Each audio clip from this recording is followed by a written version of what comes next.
Hi guys, welcome back. Need to do a bit of work on the limo today. For those of you who haven't seen it before, it's a 45 series Toyota Landcruiser, a 1984 model. Normally lives in my tractor shed, but every time you see it, it's a bit of a barn find. There's Big John, the tractor. They're happy cohabitating in there. Problem today is start her up, runs alright for about a minute or two, and then seems like it drops down to 4 or 5 cylinders and runs like a bag of shit. Not exactly sure what the problem is. Hopefully it's going to be as simple as a spark plug with a problem or a high tension lead. I'm just going to have to go through them one by one and figure out what's going on with it. At the moment I can't even drive it into a mechanic, so this is one of those ones I'm going to have to solve myself. Not about to get it towed. Anyway, let's start her up and see how she goes. Like all good old cars, it has a specific start procedure. If you follow it, it starts every time. So what I usually do, if you can see down here in the darkness, 3 pumps on the throttle,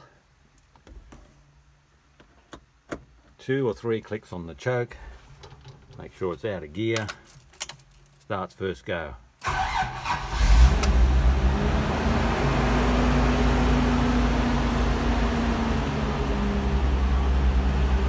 Let's see how long it goes for before it starts playing silly buggers. Check out the speedo while we're waiting.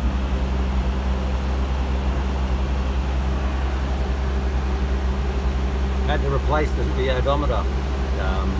Managed to find a brand new one. I'll pull it out later on and set it back to the 330,000 that should be on there.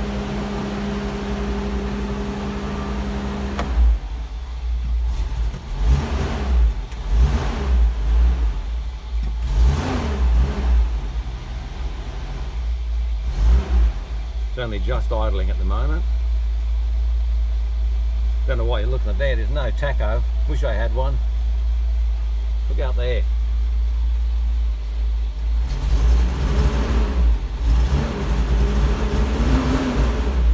I call that bag of shit.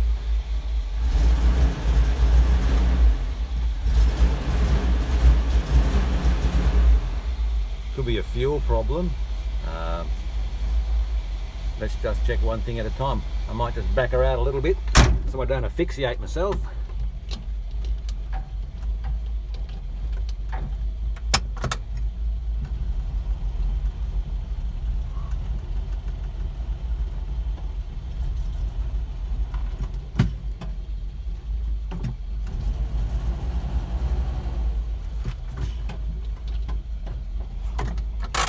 Alrighty. I'll just go and open the bonnet, see if I can figure a few things out, and I'll bring you back.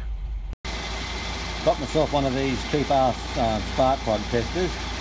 That'll tell me if the high tension lead's working alright, or if the spark plug's got a problem. Thinking about it, I don't think it'll tell me if I've got a short in the spark plug, because this thing I still think everything's alright. But anyway, the place to start, we'll see what we can find.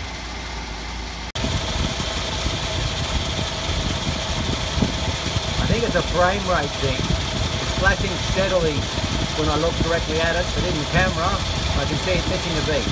So I think that's just the frame rate thing on the camera. That one looks normal. Funny part is, with that lead disconnected, you can see it sitting up there, that's off cylinder 1. It doesn't sound any worse. So potentially it could be a spark plug problem. I'm going to pull another one off and put that one back on, see if it makes any difference. Not going to pull the cords off or the leads off with the engine running. I don't want to zap myself. There's number 2. Same deal with the flashes. It's just the camera that's not capturing it. It's quite steady when I'm looking straight at it.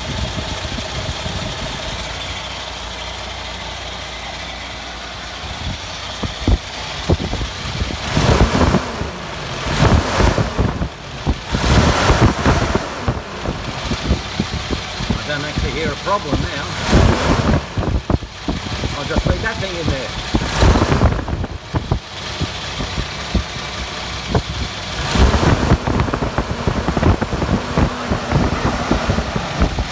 Still a tiny bit of a mess, but it's better than what it was.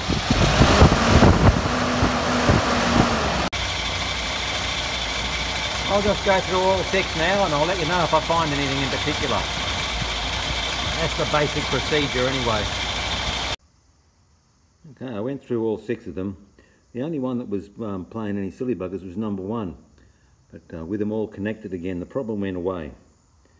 So either one of my spark plug leads wasn't on properly and it just half connected, or problem was something else and it cleared itself. Could have been a fuel problem that's blockage that's cleared, I don't know. Looking at the spark plug, can't see anything wrong with it. I'll go and stick a multimeter on it, make sure there's no internal short. It's a bit hot at the moment, which is probably a good time to check it. We'll see what happens there.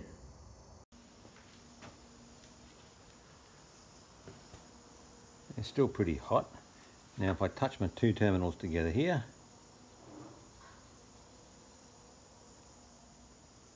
0.5 of an ohm, 0.4 of an ohm, 0.3. So about 0.3 of an ohm is what we've got.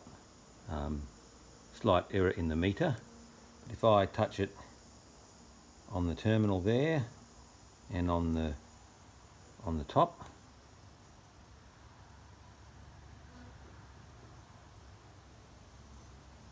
I get 1 ohm, 0.9, 1, 0.8.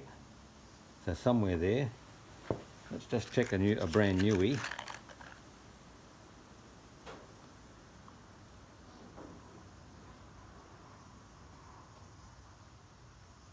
.9, 0.7, 0.5, 0.4. So there might be a slightly more resistance on that one. Could be a little bit of crap on the central pole there, electrode. 1.2, 1.0, 0.9, 0.8. I think there's not much in it. There should be identical spark plugs. BP4EY, BP4EY. There you go. They tell me the ones with an R in the serial number have a resistor built into them. So without the R, no resistor. It should just be a 100% connection through there. I don't think that's a problem. Tossing up whether I should put this one back in or put a new one in. I don't think there's anything wrong with that. I'll put it back in and we'll take the car for a drive and see how it goes.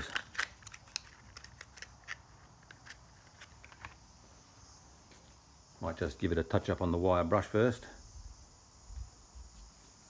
About this way, can you see it any better?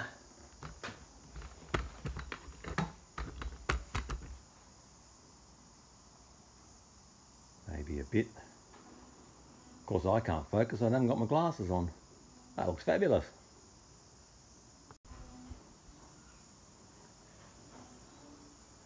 Now I just gave it a bit of a wire brush, and you can see the meter there.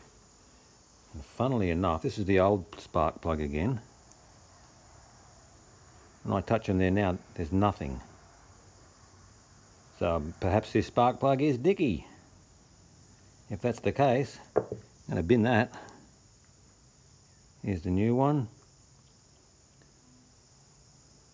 0.6, 0.5, 0.4, which is nearly 100% connection. So I think there's no doubt about it. That one is going in the bin.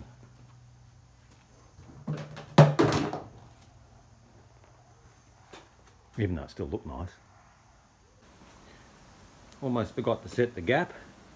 A quick Google says that the stock setting for one of these plugs is 32 thou, and that is actually bloody close to 32 thou already. Might be 33, but personally I think that's close enough. Maybe NKG, NGK. Perhaps they knew what they were doing. Anyway.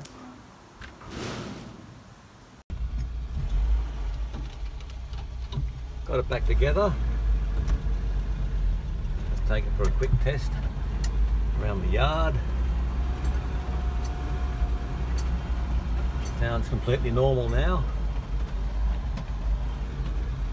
I don't hit the gate or the dogs.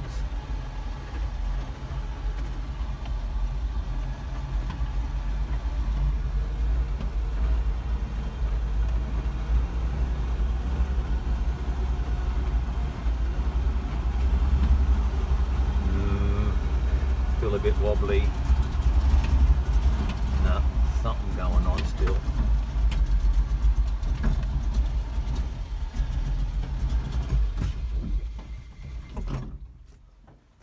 Well, that's a problem, isn't it?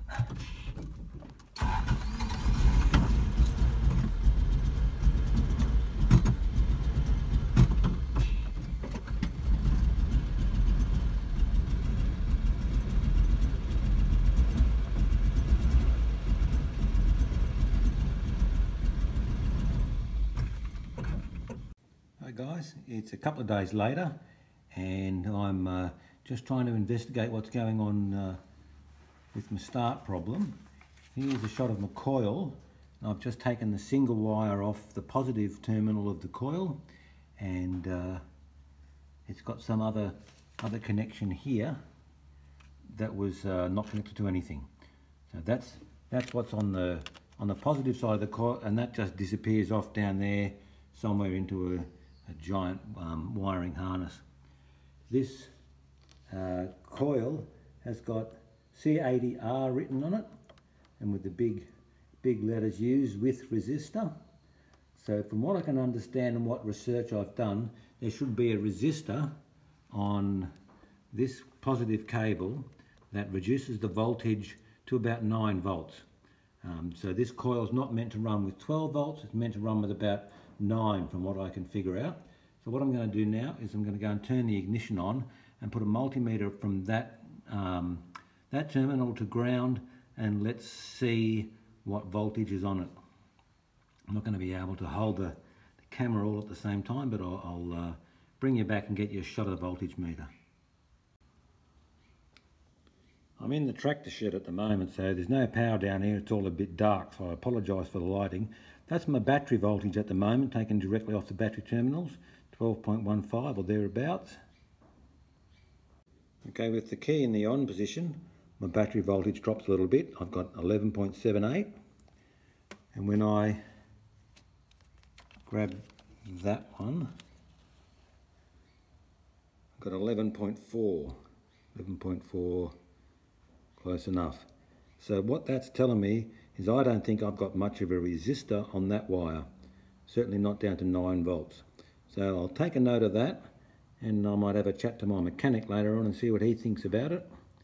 And I'll also pull that coil out now and see what resistance I get across the terminals compared to what I'm expecting.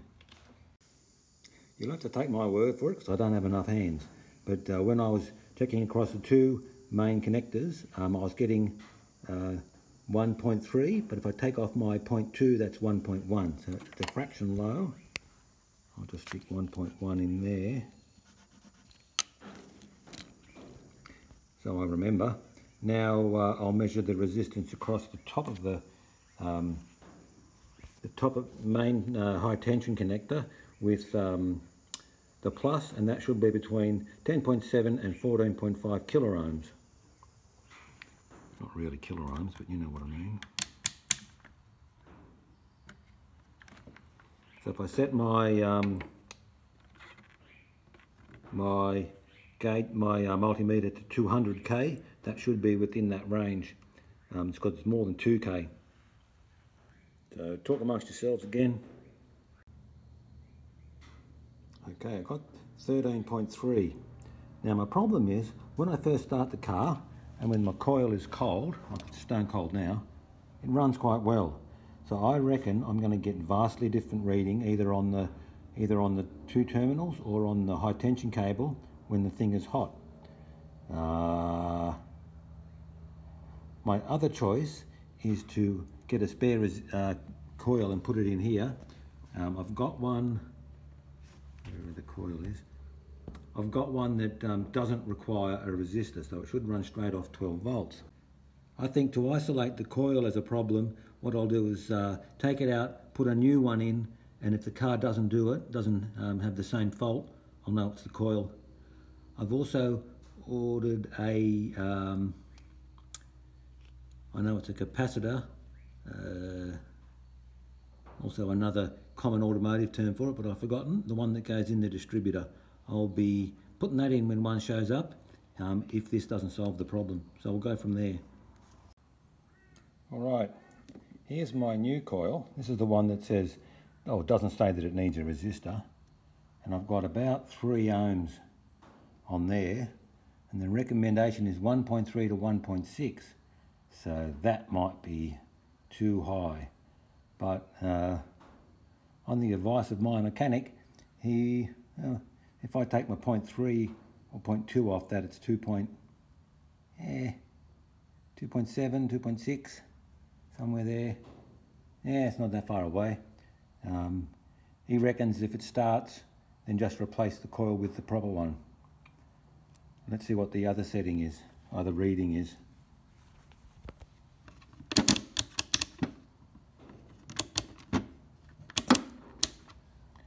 200, 200k. If I go from the central pole, I've got 14, and the recommended is from 10.7 to 14.5. So I'm within the spec on that one. So let's whack it in there and see what happens. What's the worst can happen? Catch fire, I suppose. Okay, got it all back in there. That one just says C80. There's no resistor. That's the new one. All connected up. Let's start her up and see if it runs for more than a minute. If it does, that means the problem's with the coil. All right. Brake pump's on the floor. A couple of clicks on the choke. Right in gear.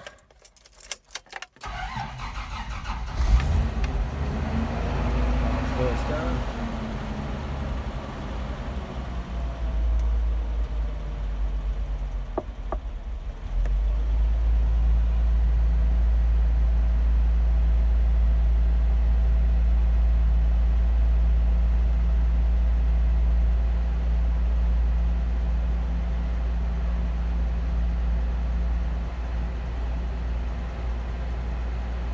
About 30 seconds.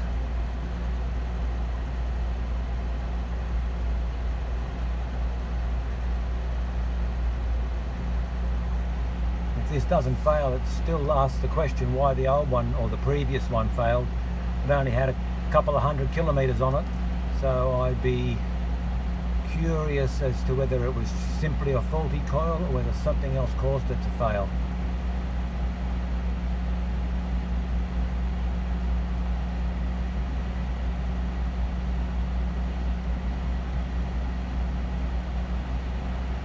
It's about a minute. Let's take it for a spin around the paddock and see what happens.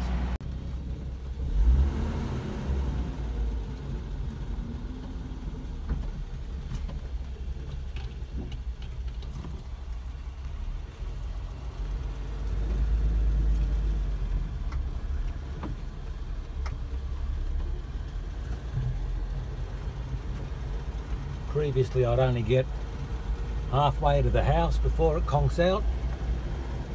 That's about 100 meters.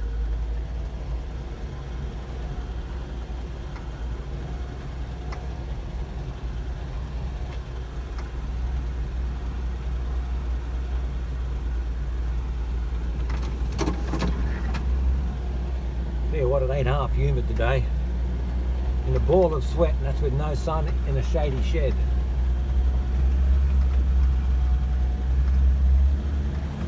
For a grand tour of the horse paddock. Not that there's any horses in here at the moment.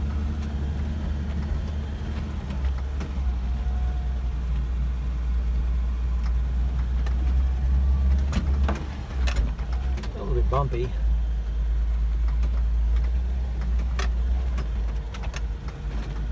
There's a veggie garden.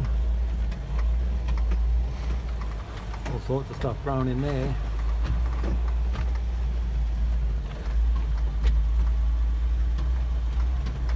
Just point it, there's Flash Boy. Point it back towards the shed. Let's see if that coil's got any heat on it. Glad I've got power steering. Yep. Blew it.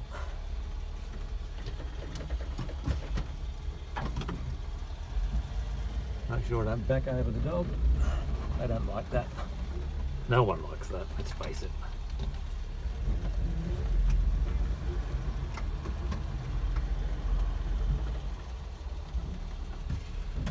Alright.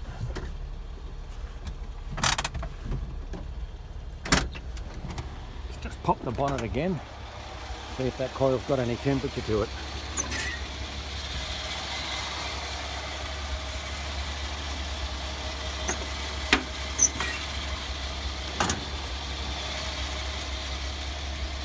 You guys just look straight up for a sec.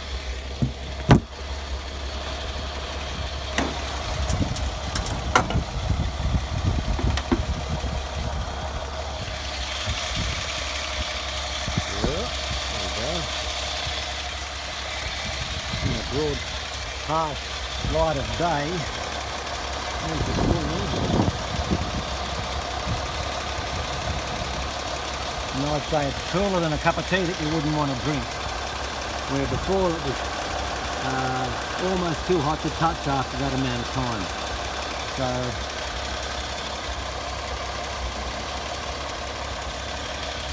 I think there's your problem, lady. I'll see if I can rig up a bench test of the old one. I've got a spare distributor and all the bits I need to make it simulate an engine running. So let's do that and see if I can break it. But for now, I'll put the truck away and I'll have a chat to my mechanic, see whether he thinks I should change it back to the C80R or just leave the C80 in there. I've got one on the way, so no big deal either way. They're only worth about 30 or 40 bucks.